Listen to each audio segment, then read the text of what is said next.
Okay, hello and welcome to this video. We are talking about the Long Island Railroad tonight because there was a bit of an issue on the main, or more a major issue on the main line. Main line service was suspended for a while between Jamaica and Hicksville due to police activity east of Bellerose. And apparently, according to my comments, a vehicle drove on the tracks. This is verified by Newsday that it happened at Bellerose here. And, of course, I have to go into my thing here to try to get through this damn paywall. But you can see here on the bottom it says mainline service is suspended. We'll just do this. So you can see that there. Well, now you can't see it because I got to make it larger. Okay. But it says down here, it's suspended vehicle, looks to clear a vehicle from the tracks near Bellerose. So you can kind of, east of the Bellerose station. We don't know how the vehicle got on the tracks. We don't know any of those details, but that was according to comments. This is the only news that we have. Of course, they're talking about Babylon. What else is new? Because that's where the important people are. But, yeah, it was a mess. Service was suspended for quite some time. Now, this is the Bellerose station. I don't know how a vehicle could wind up on the tracks east of the station, because there's a big embankment here. I mean, if you take a look here at the, there's a big embankment here. There's nothing, well, there isn't in this spot, so perhaps it got on the tracks over here. There's a fence and a gate. You have to wonder if the person was drunk. You have to wonder if they fled the scene. Why do I think it's criminal in nature? It most likely is. But yeah, they just have this flimsy fence here, which, again, I guess if a vehicle is going fast enough, it could just plow right through it. And I guess that's how it got onto the tracks. It says east of Bellerose. That's what fooled me, because east of Bellerose there is an embankment, but maybe it wound up driving on the tracks or something. This is east of Bellerose. You can see there's a big embankment here. I don't see how it could get on the tracks from this spot, but yeah, this is I think there's an embankment over here, isn't there? I mean, you'd have to be going pretty fast to be able to get up there, I think. But either way, we don't know exactly where it happened. Barely covered. Very important. It affected a lot of people. But guess who hasn't covered it? SouthShore12, of course. Guess where they are? Again, all over the South Shore. Closure of Copus Bar and Bayshore. West Islip. What else is new?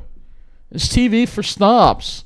So we really can't find any details. It's very frustrating because you have a major story. Nobody's talking about it because, once again, in the middle of the island, we're completely forgotten. I do have a video of what it was riding past it tonight, but couldn't really see much. But yeah, let's see. South Shore 12 is covering the chosen ones once again.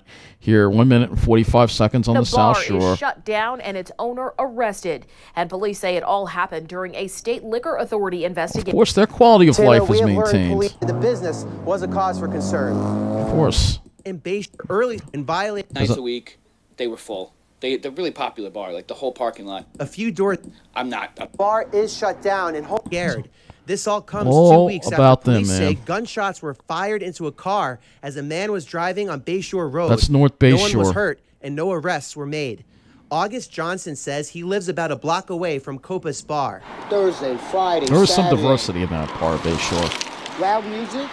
They park over here. They park over there. No fighting. But it really is. Why do I think that's a bar that probably geared to a lot of the Criminal illegals? possession of a controlled But it got shut down because it's an area that's considered an enclave now. So, of course, it's going to get shut down. Oh, West Islip, of course.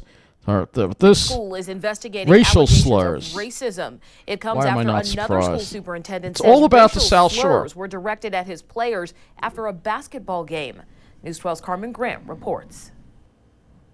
It's unacceptable for that to take place. Long Islanders reacting All to about disturbing the allegations South now being Shore. investigated by the West Islip School District. According to the Patchogue Medford District Superintendent, some fans directed taunts and racial slurs at its boys' varsity basketball team. The superintendent's letter to the community says it happened after Friday night's game at West Well, Islip you have a High lot of School. racists on the West South Islip Shore. It's residents not a say this surprise. type of behavior doesn't represent the community. No matter what happens, you should always be respectful and just, show that that respect to a team, whether win or lose. Right now, schools in both school districts aren't saying what specifically all over sparked this. the incident. Just all over the the letter South sent Shore. to the Patchogue-Medford community calls the incident unacceptable and deeply troubling. Alex Reyes is a senior at Patchogue-Medford. It shouldn't be like that, have respect for others, keep it like...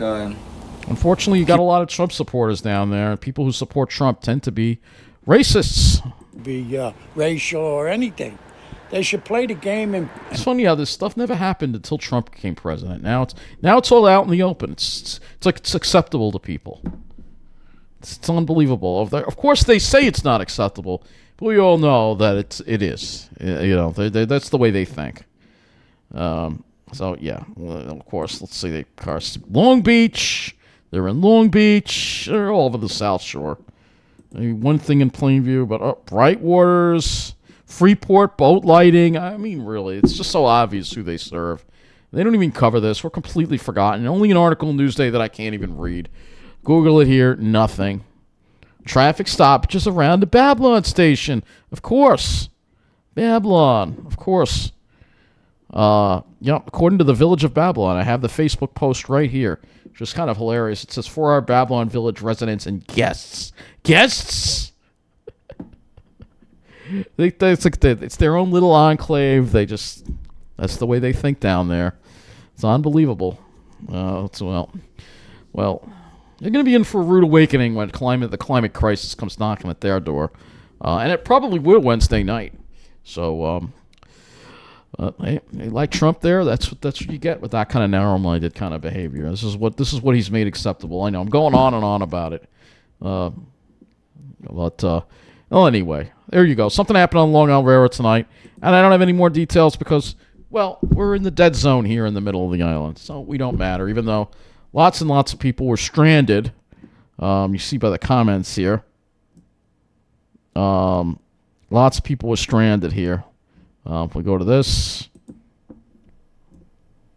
people got on at Hicksville, got off at Mineola, and had to call an Uber. Again, people got ripped off. They could have taken Nice Bus, though. So they could have taken Nice Bus. But delays along the wrong police activity. You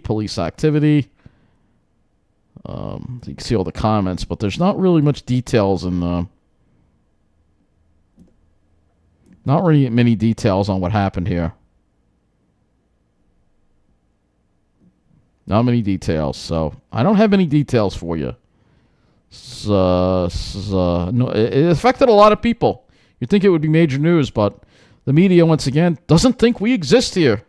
They're too busy gearing to, those important people, We all know those important people. So, there you go. That wraps things up for this little rant on South Shore 12. Not covering this.